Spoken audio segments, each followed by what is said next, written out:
Ihuriro AFC M23 ryatangaje ko ryohereje i Rwanda muri Angola itsinda ry'intumwa rigomba kurihagararira mu biganiro bitaziguye hagati yaryo na guverinoma ya Repubulika Iharanira Demokarasi ya Kongo. Byatangajwe n'umuvugizi w'iri huriro AFC M23 Lawrence Kanyuka mu butumwa yatangaje ku rubuga nkoranyambaga rwa X kuri uyu wa mbere tariki 17 Werurwe 2025.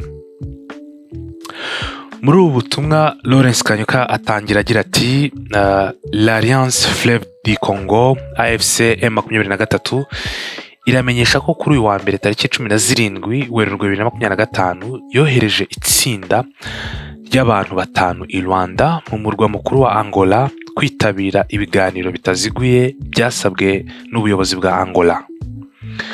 Lawrence Kanyuka kandi yaboneyeho gushimira Perezida wa Angola João Lourenço kubwiza imbaraga akomeje gushyira mu nzira zo gushaka umuti w'ibibazo biri mu burasirazuba bwa Repubulika Iharanira Demokarasi ya Kongo. Ati AFC M23 irashimira byimazeyo nyakubahwa Perezida João Lourenço wa Angola kubw'umuhate ukomeye akomeje gushyira mu gushaka umuti w'amakimbirane ari muri Repubulika Iharanira Demokarasi ya Kongo binyuze mu nzira z'amahoro. Ibi biganiro biteganyijwe kuwa kabiri w'iki cyumweru tariki 18 Werurwe 2025 byatangajwe n'ibiro by'umukuru w'igihugu cya Angola mu cyumweru gishize, aho byari byavuze ko Perezida João Lourenço azatangiza ibiganiro by'imishyikirano hagati ya guverinoma ya Repubulika Iharanira Demokarasi ya Kongo n'umutwe wa M23 bigamije gushaka umuti w'ibibazo biri mu burasirazuba bw'iki gihugu. Ni ibiganiro kandi bibaye mu gihe imiryango ya AFC na SADC Kongo inabereye umunyamuryango ikomeje gushaka nayo inzira z'umuti w'ibibazo bimaze igihe mu burasirazuba bwa Repubulika Iharanira Demokarasi ya Kongo, aho kuri uyu wa mbere tariki 17 Werurwe iharare muri Zimbabwe habera inama yo ku rwego rw'abaminisitiri bo mu bihugu bigize iyi miryango. Ni inama kandi ikurikiye iyabo mu nzego nkuru za gisirikare bateraniye nabo iharare kuri iki cyumweru tariki 16 Werurwe yanitabiriwe n'u Rwanda rwari ruhagarariwe n'itsinda riyobowe n'umugaba mukuru wa RDF General Mubaraka Muganga. Umuvugizi wa AFC M23 mu rwego rwa politiki Lawrence Kanyuka kuri uyu wa 17 Werurwe 2025 yatangaje ko iri huriro rishimira cyane Perezida João Lourenço ubwo kuba akomeje gushakira urasirazuba bwa Repubulika Iharanira Demokarasi ya Kongo amahoro ubutarambirwa. Ku rundi ruhande leta ya Repubulika Iharanira Demokarasi ya Kongo yo yemeye ko yitabira ibi biganiro. Abayihagararira barayoborwa na Minisitiri w'Ubwikorezi wanabaye Minisitiri w'Ingabo n'umuyobozi w'umutwe witwaje intwaro wa MLC Jean-Pierre Bemba. Perezida Lourenço yafashe icyemezo cyo gutangiza ibi biganiro nyuma yo kwakira Felix Tshisekedi uyobora Repubulika Iharanira Demokarasi ya Kongo ubwo hari ku itariki 11 Werurwe 2025. Ni mu gihe Afrika yunze ubumwe Africa Union yashimangiraga ko inzira za politiki ari zonyine zishobora guhagarika intambara yo mu burasirazuba bwa Repubulika Iharanira Demokarasi ya Kongo nk'uko byemejwe n'abakuru b'ibihugu byo mu muryango wa Afrika y'Iburasirazuba AFC ndetse n'uwa Afrika y'Amajyepfo SADC. Uko umunsi warushagaho kugenda uzamuka, amakuru yagenda agaragaza ko M23 yagaragaje ko ibihano yafatiwe na European Union bishobora kubangamira ibiganiro by'amahoro. Perezida w'umutwe witwaje intwaro wa M23 Bertrand Bisimwa yagaragaje ko ibihano we na bagenzi be bafatiwe n'umuryango w'ubumwe w'Uburayi European Union bishobora kubangamira ibiganiro by'amahoro.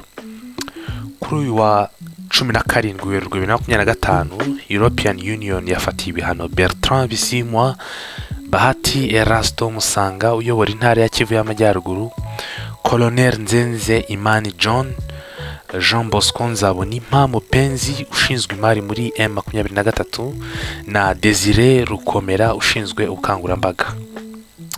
Uyu muryango washinje abayobozi ba M23 guhungabanya umutekano mu burasirazuba bwa Repubulika Iharanira Demokarasi ya Kongo no kubangamira ikiremwa muntu, ubafatira ibihano byo gufatira imitungo yabo yabiri i Burayi no gukoreraho ingendo.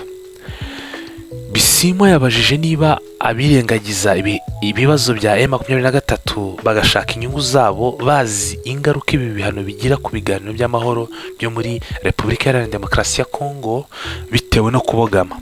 Yagize ati ese bazi ingaruka ikomeye y'ibikorwa byabo ari ukutwitambika ibiganiro by'amahoro byose? Perezida wa M23 yatangaje ko amahoro akwiye kuba inzira ya Afurika kandi kuyageraho bigakorwa mu buryo bw'abanyafurika. Abo ku yindi migabane bakabashyigikira.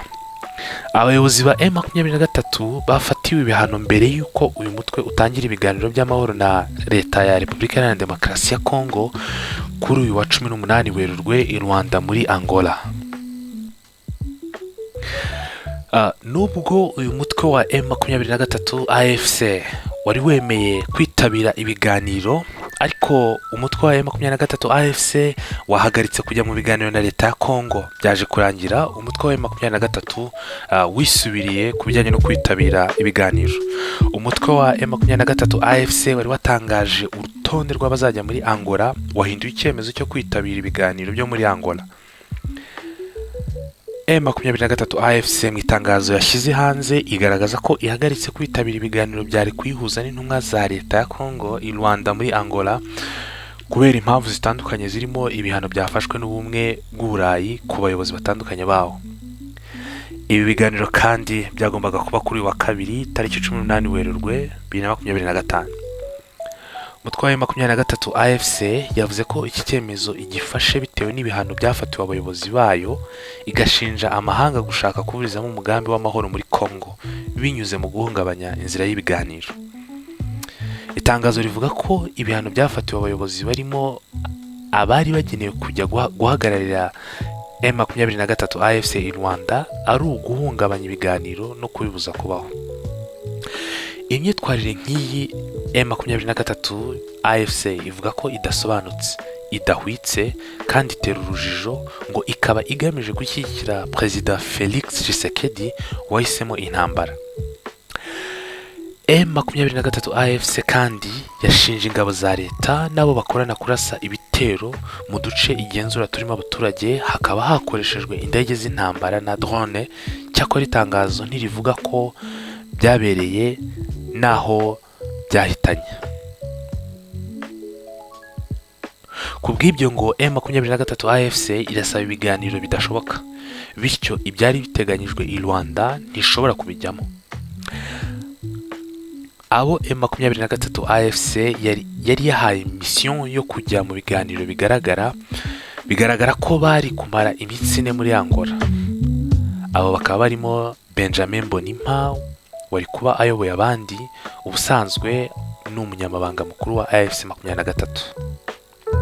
Abandi ni John Muhire, Dudu Tika Ileli, Cedric Piema na Colonel Dieudonné Padiri. Leta ya Kongo yo ivuga ko izitabira ubutumire yagejejweho na Angola, umuhuza muri ibi bibazo biri mu burasirazuba bwa Kongo. Mubo ubumwe bw'Uburayi bwafatiye ibihano harimo Bertrand Bisimwa, perezida wa M23 akaba n'umuyobozi mukuru wungirije wa AFC M23, Musanga Bahati wagizwe guverineri wa Kivu ya ruguru iyobowe na M23 AFC, Nzabonimpa Mupenzi n'abandi barimo abasirikare bakuru babiri bo mu Rwanda. Perezidansi ya Angola yo ivuga ko ibiganiro biteganyijwe kuwa kabiri bizaba kuko intumwa za Kongo zahageze, ndetse ngo iza AFC 23 nazo zikaba zikitezwe.